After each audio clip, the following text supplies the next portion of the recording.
تبارك الذي نزل الفرقان على عبده ليكون للعالمين نذيرا۔ اسلامی تاریخ۔ رسول اللہ صلی اللہ علیہ وسلم کی مبارک پیدائش۔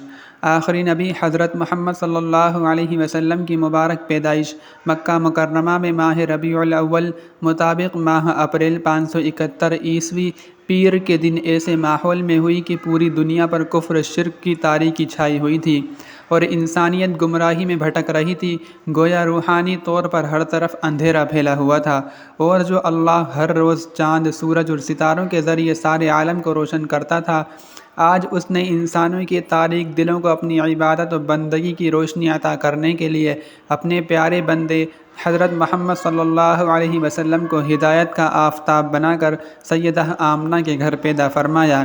پیدائش کے بعد دادا عبد المطلب نے محمد نام رکھا۔ یہ نام عرب میں بالکل انوکھا تھا۔ لوگوں نے عبد المطلب سے اپنے پوتے کا نیا نام رکھنے کی وجہ معلوم کی تو انہوں نے کہا کہ میرے پوتے کی پوری دنیا میں تعریف کی جائے گی، اس لیے میں نے یہ نام رکھا ہے۔